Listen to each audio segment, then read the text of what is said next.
The twin suns were still rising when Zarala, a gentle alien mother, stepped out of her small home. Her world was quiet, a peaceful farming planet where most beings lived simple lives. But today the air felt heavy. Even the wind seemed to move. Slower, as if afraid of what was coming, Zarala stood with her hands shaking. In her chest, her heart felt like a stone falling deeper and deeper. She kept looking at the sky again and again. She knew they were coming. She could almost hear the roar of their ship already, even though there was only silence. Inside her home, her newborn baby, Lyri, was sleeping. Lyri's tiny breaths were soft and warm. Zarala looked at her child, and tears filled her eyes. Lyri was her whole world, her joy, her hope, her reason to keep living. But today, someone wanted to take that reason away. Zarala had fallen into debt after her crops failed. A strange sickness had spread through the farmlands that season, killing nearly every plant. Without harvest, she could not pay the money she owed to the local gang known as the Ravagers. They ruled this region. Everyone feared them. They had weapons, ships, armored soldiers, and a leader with a cruel mind. The Ravagers were not known. For mercy, Zarala stepped outside again. She could feel her legs weakening. She whispered into the wind, "Please, not my baby." Villagers nearby watched her with sad and worried eyes. None of them dared to step closer. Everyone knew the Ravagers were coming to collect payment. And everyone also knew Zarala had nothing left to give, nothing except her child. A sudden thunder-like sound cut through the sky. Zarala froze. A dark gray starship was descending. It had sharp wings, red lights, and a loud engine that sounded angry, almost alive. The ground trembled as the ship landed on the dirt road in front of her home. The door opened with a hiss. Out stepped Crag, the Ravager's enforcer. He was tall, with rough green skin and metal armor covering his chest. His eyes were narrow, cold, and empty of emotion. 2 guards followed him, each holding energy rifles. Villagers hid behind doors and walls. No one wanted to be seen by the Ravagers. Crag looked at Zarala without a single hint of pity. "Zarala of the lower fields," he said in a deep voice. "Your debt is overdue." "I know," she whispered. "Please, I only need more time. I can work. I can repay." Crag raised a hand, silencing her. "Do not waste my time. You were warned. Payment is due today. But you have no crops, no credits, and no valuables." His eyes drifted toward the house. Zarala stepped in front of the door quickly, her body shaking. "Not my baby, please. Anything but her." Crag smirked, a cruel and twisted smile. "A life for a debt. It is simple." He motioned to his guards. They walked past her, pushing her aside as if she were nothing. Zarala screamed and tried to fight them, but one guard grabbed her arms and held her down. "No, please, she is only a child." Zarala cried, struggling. Inside the house, the baby began to cry, sensing the danger. The guard lifted Lyri gently, but without care, as if she were an object, not a living being. He carried her outside, and her small cries filled the air like tiny broken bells. Zarala dropped to her knees and begged, "She is innocent. I beg you, take me instead." Crag shook his head. "You are worth nothing. The child is worth more.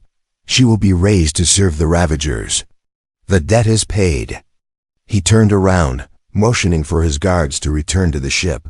Zarala reached out with both hands, screaming until her voice cracked, "Lyri, my baby, please." But the ship's door closed. Engines roared. Dust exploded around her as the Ravagers lifted off into the sky, carrying her child away. Zarala collapsed in the dirt, sobbing, her tears mixing with the soil. All hope seemed gone, until one thin whisper escaped her lips. "There is one chance, the human. The one who comes at noon."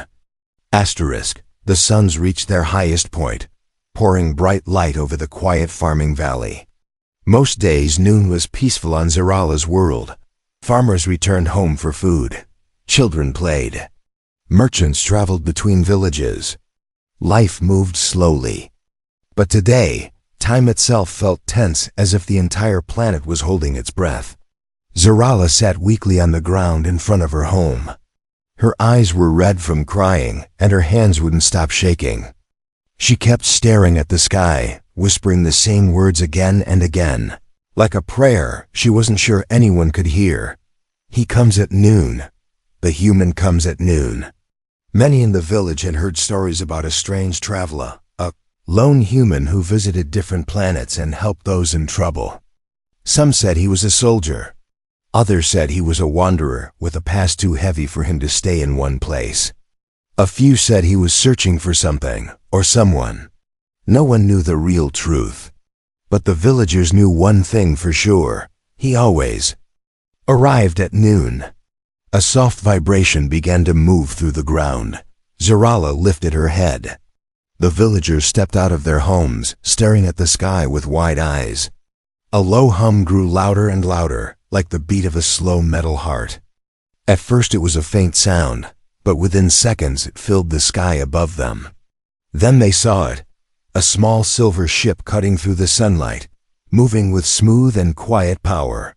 It did not look like a war machine or a pirate ship. It looked clean and calm, like a traveler's vessel, built for long journeys. Its metal glowed softly in the twin sunlight. The engines came alive with a warm blue glow as the ship descended. The wind around the village stirred. Dust floated.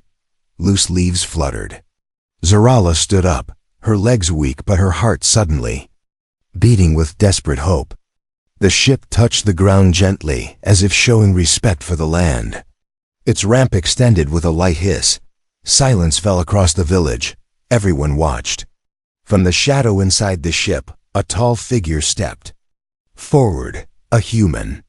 He wore a dark travel coat, worn from long use but carefully kept clean. His boots were scratched from many miles. His eyes were sharp, clear, and calm, like someone who had seen too much and survived it all. His hair was short, and his face carried the look of a person who had witnessed both kindness and cruelty. This was Commander Alex Reed, a Terran explorer, wandering the galaxy. He looked around slowly, studying the village. He saw fear. He saw shame. He saw people who wanted to speak but were too scared to open their mouths. Then he saw Zarala.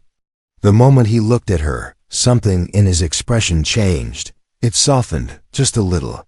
He walked toward her with steady steps. Zarala fell to her knees again, unable to hold herself up as all her emotions rushed back. Alex reached her and spoke in a quiet voice. "What happened here?" Zarala tried to speak, but her voice shook. They took her. My baby, the Ravagers, they said I owed them. I tried to stop them." She broke into sobs.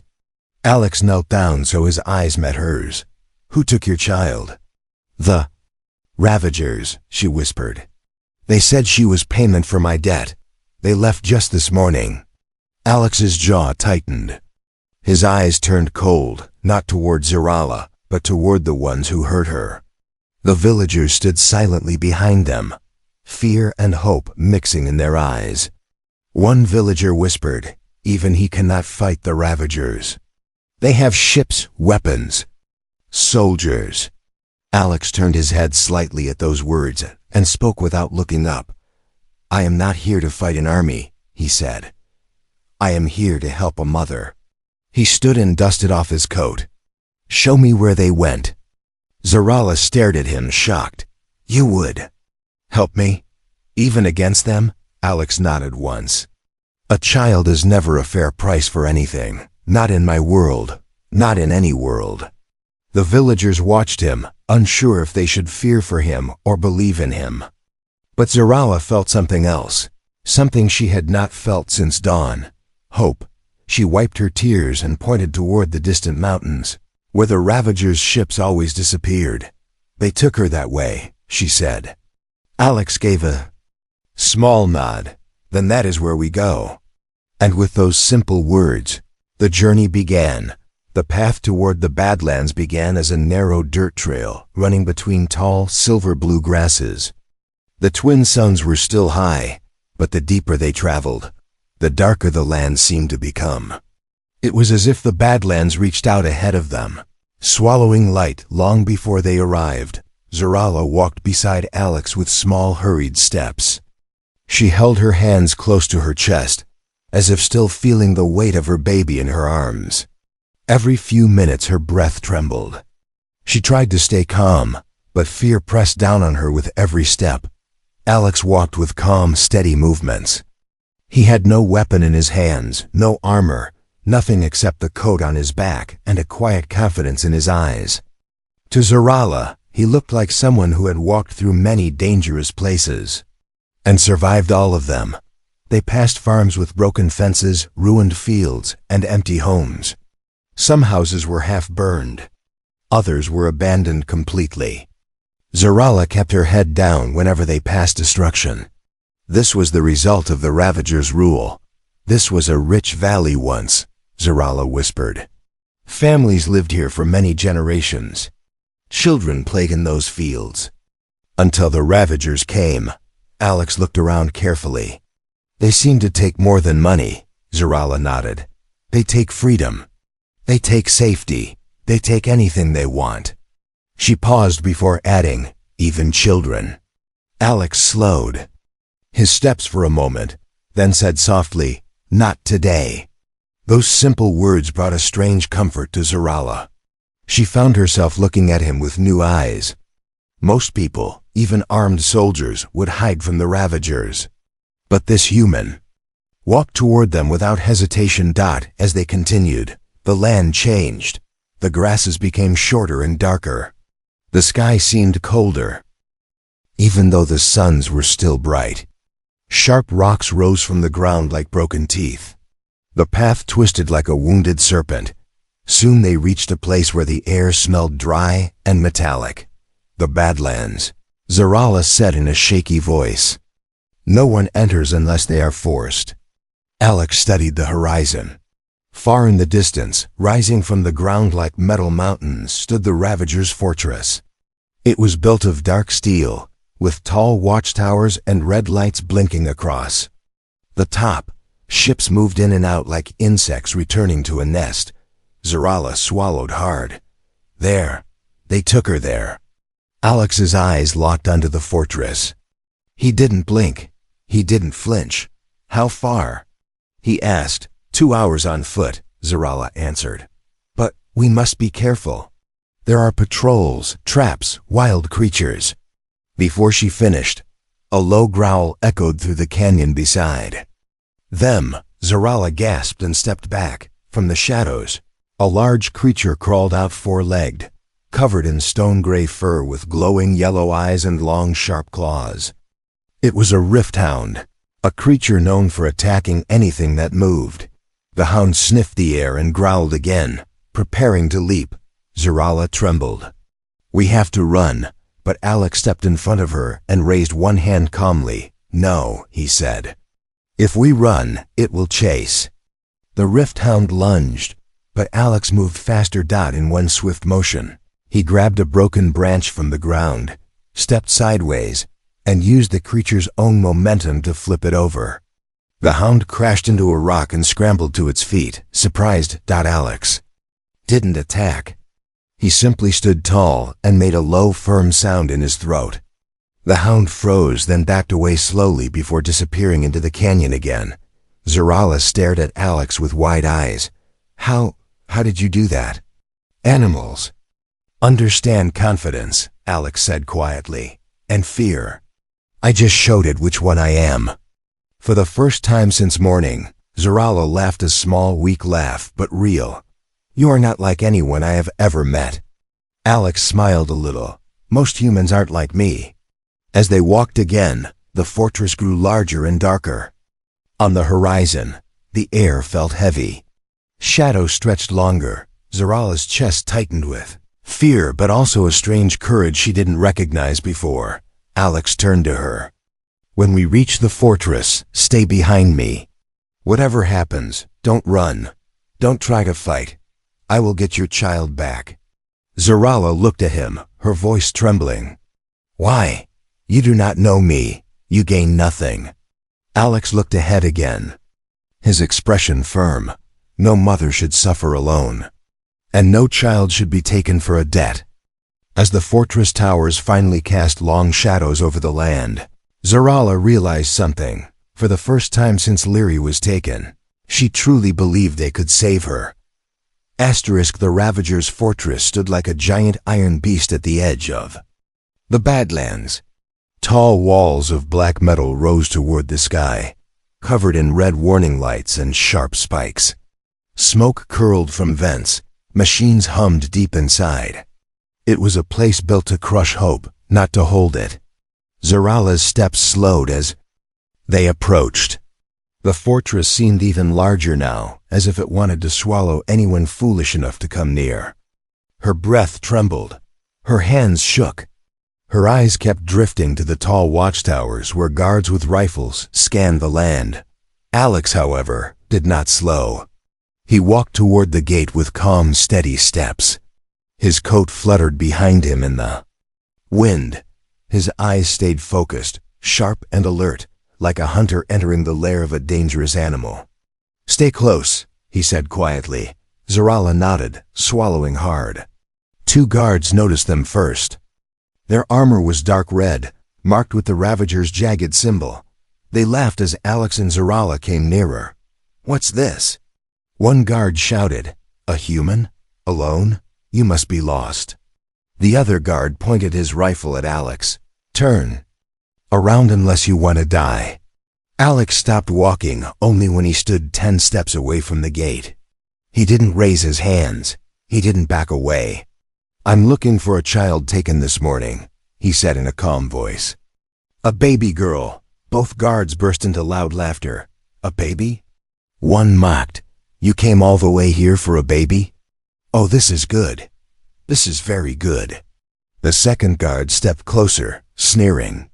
You are either very brave human or very stupid. Alex tilted his head slightly. We'll see. The guard's smile faded. Shoot him. But before either guard could pull the trigger, Alex moved.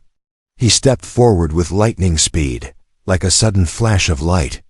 His hand grabbed the first guard's rifle and yanked it down, smashing the butt of the weapon into the guard's chest. The guard flew backward, hitting the ground hard. The second guard fired in panic, but Alex spun sideways, kicked the rifle out of his hands, and slammed his elbow into the guard's helmet. The man dropped instantly. Zarala covered her mouth, stunned silent.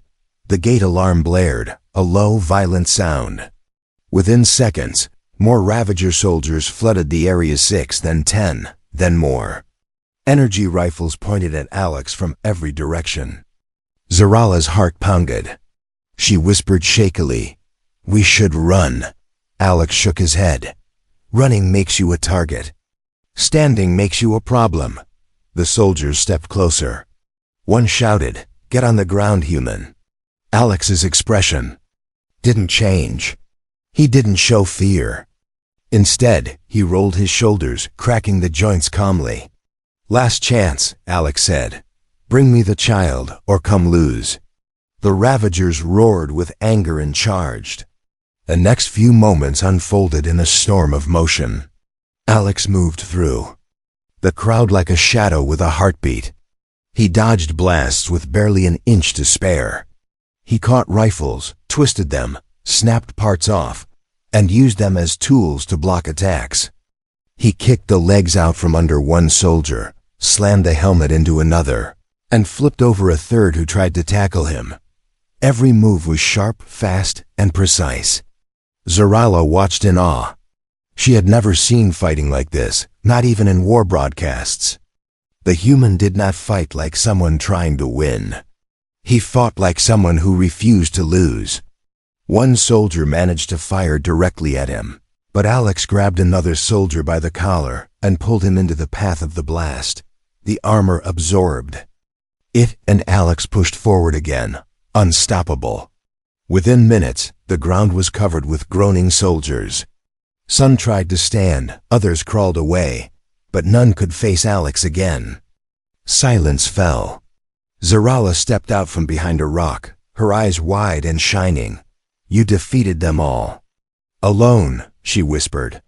Alex glanced around at the soldiers lying on the ground. "They chose the fight," he said softly. "I chose to finish it." He turned toward the now unlocked gate. Behind it lay the long corridors of the fortress.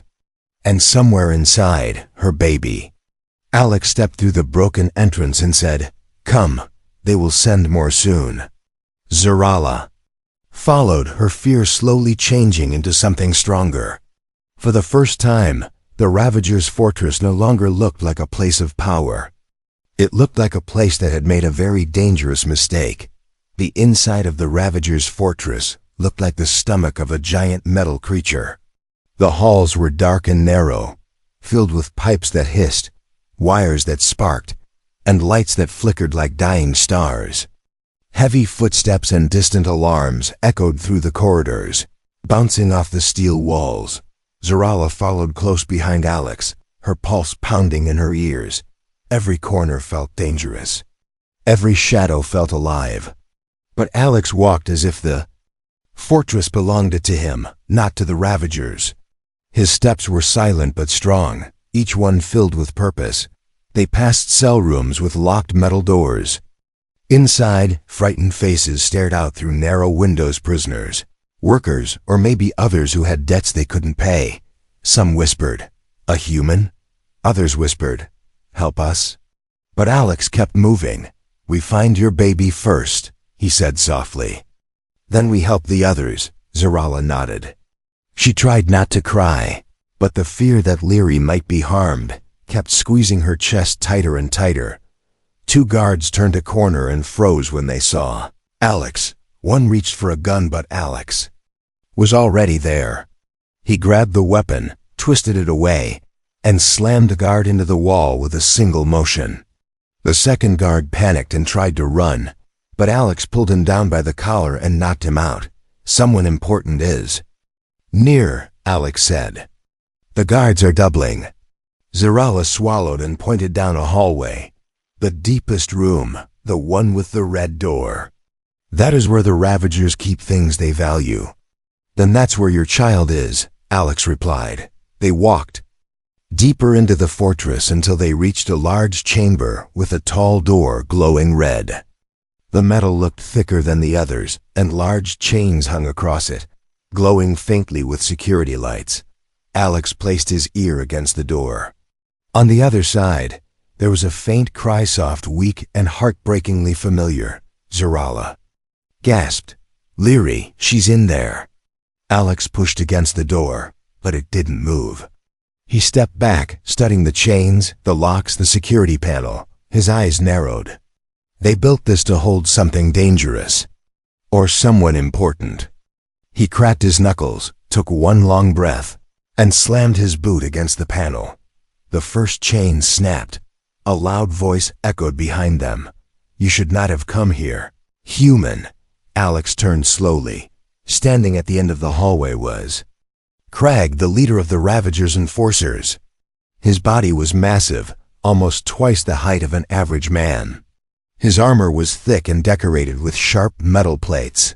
His eyes burned with cruel satisfaction, and in his hand, he held a small metal cage. Inside it, crying softly, was Leary. Zarala screamed, "Give her back."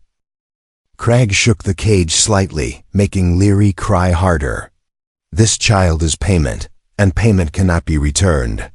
Alex stepped forward. "She is not property." Crag laughed. "Everything is property when you have power."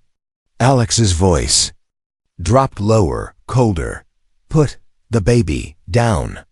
Crag opened his arms wide, mocking him. "Then come take her, human. Let us see how brave you truly are." Zarala grabbed Alex's arm. "Please be careful." Alex gently placed her hand aside. "Stay behind me."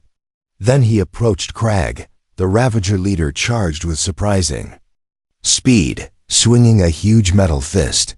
Alex ducked under the blow and struck Crag's ribs. but the armor absorbed most of it. Crag swung again, smashing a crater into the wall. Alex dodged, moved in, and kicked Crag's knee. The giant roared. The cage shook in his hand. Zarala cried out, "Leary!" Alex lunged forward, grabbed the cage, and twisted it free from Crag's grip, but Crag grabbed Alex by the coat and threw him across the hall.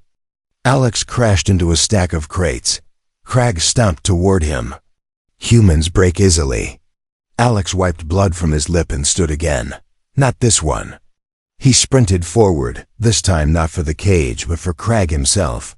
He leaped, grabbed the giant's shoulder plates, and used his momentum to flip behind him. Before Crag could turn, Alex delivered a powerful kick to the back of his helmet.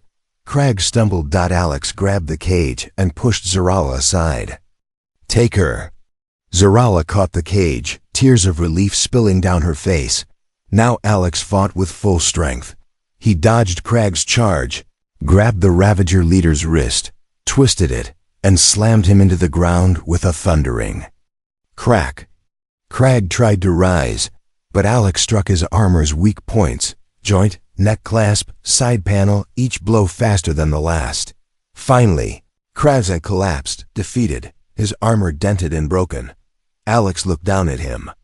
"Your rule ends today." Breathing hard, he turned to Zarala. "Open the cage," he said gently. Zarala unlocked it with trembling hands and lifted her baby into her arms. Leary cried softly, but she was safe. Zarala sobbed with joy. "You saved her. You saved my child." Alex placed a hand on her shoulder. "We're not done yet," he said. "We still have to get you both out alive." And behind them, alarms began to scream louder than ever. Asterisk alarms wailed through the fortress like the screams of angry spirits. Red warning lights flashed again and again, painting the metal walls in sharp bursts of color.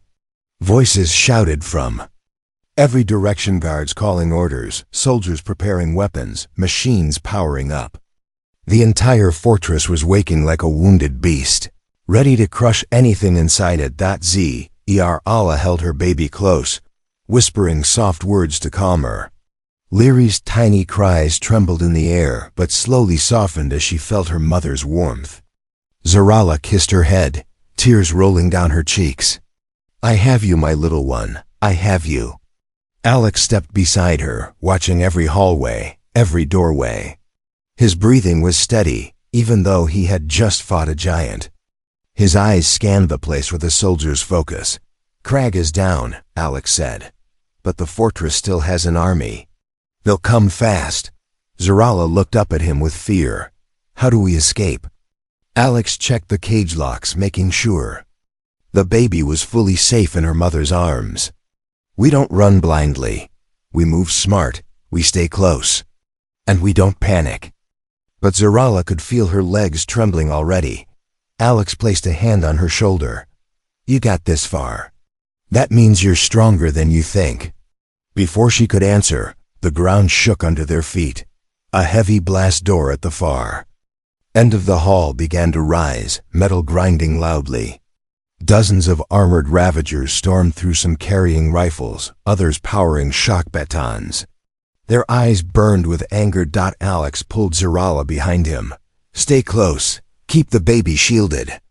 The soldiers opened fire. Alex moved like a shifting shadow. He pushed Zarala into a small alcove and stepped out, using broken crates and metal pillars as cover. Blaster shots hit the walls behind him, sending sparks flying. The air turned hot and smelled of smoke and metal. Zarala held Leary tight, whispering, "Please, please, please." Alex grabbed the fallen guard's shield, snapped it from its mount, and used it to block the next barrage. Bright energy blasts slammed into the shield's surface. He charged forward. A soldier swung a baton, but Alex ducked and rammed the shield into the attacker's stomach. Another lunged from the side, but Alex pivoted, lifting the shield and knocking him down. A third soldier pointed a rifle at Zarala. Alex saw this. He threw the shield. The spinning piece of metal hit the rifle, snapping it in half. The soldier stumbled back in fear. Alex reached Zarala in seconds. "We move now." He guided her through a side hall while the guards tried to recover. Smoke filled the corridors. The alarms grew louder. Boots thundered from every direction. Zarala struggled to breathe. "There are so many. How will we get out?" "They're expecting us to run toward the main exit," Alex said. "So we won't." He pointed upward. Above them was a maintenance shaft, half hidden behind loose pipes. Zarala blinked. "Up there?" Alex climbed first, pulling himself into the shaft. He reached down, offering his hand. "Give her to me." Zarala hesitated, then gently lifted Leary toward him. Alex took the baby with surprising softness, cradling her carefully before helping Zarala climb up as well. Inside the shaft it was dark and tight. Machines hummed. Hot air blew through vents. But it was safer than the halls below. They crawled forward, Alex leading with one hand while holding the baby with the other. After several minutes, a faint glow appeared ahead of them, a vent leading outside. "We're close," Alex whispered. Before they could reach the opening, the shaft shook violently. A Ravager guard had spotted their escape and fired a plasma shot upward, hitting the metal below them. The entire shaft trembled. "Keep moving," Alex urged. Zarala pushed herself forward with all the strength she had left. The vent was almost within reach when another shot struck behind them, sending a burst of heat through the metal. Alex grabbed the vent cover and kicked it open. Bright sunlight poured in. "Jump," he said. Zarala slid out first, landing on hard dirt. Alex followed, holding Leary close to his chest.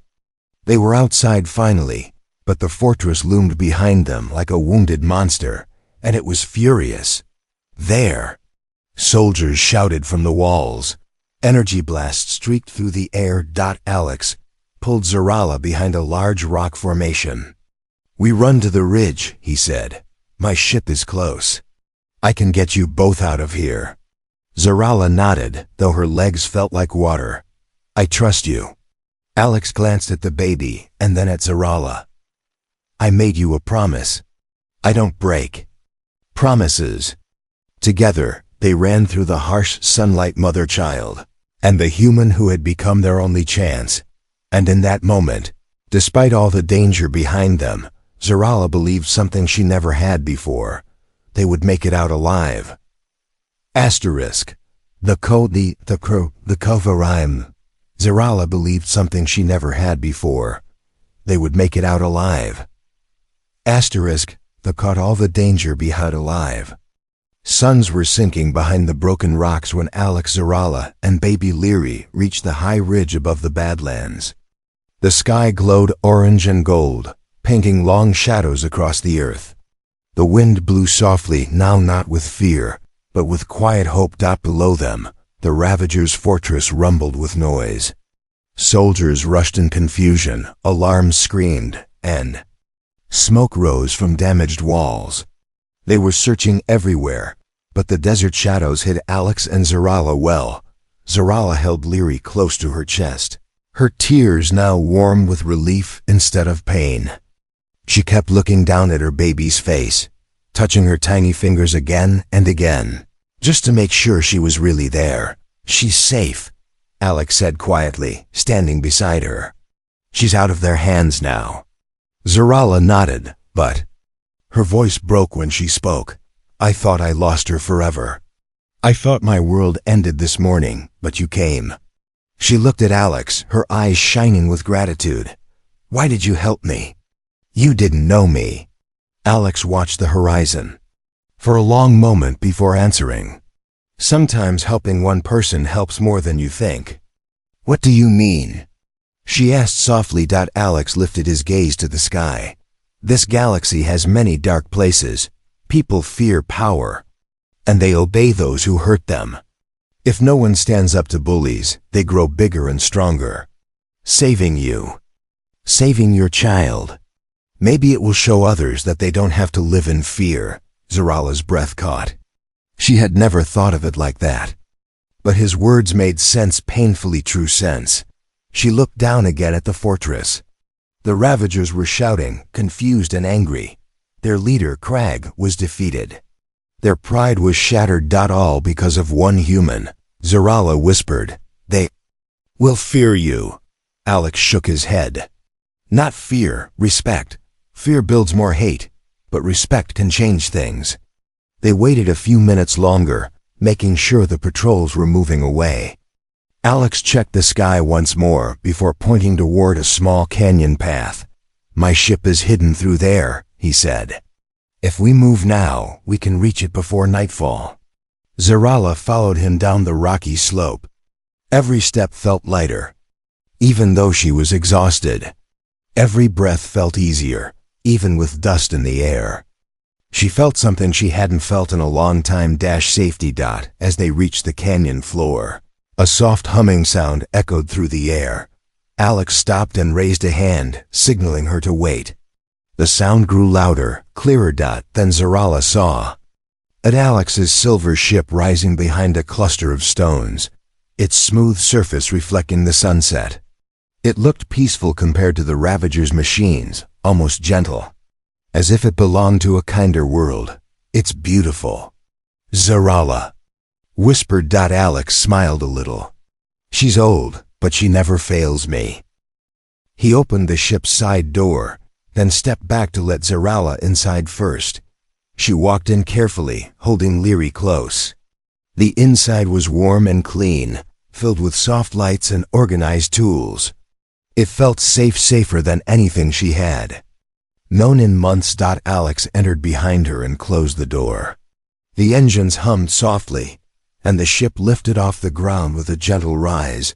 Through the window, Zarala watched the Badlands fall away beneath them. The fortress grew smaller and smaller until it was nothing more than a dark shape in the fading light. Zarala touched Alex's arm gently. "You saved us. I can never repay you."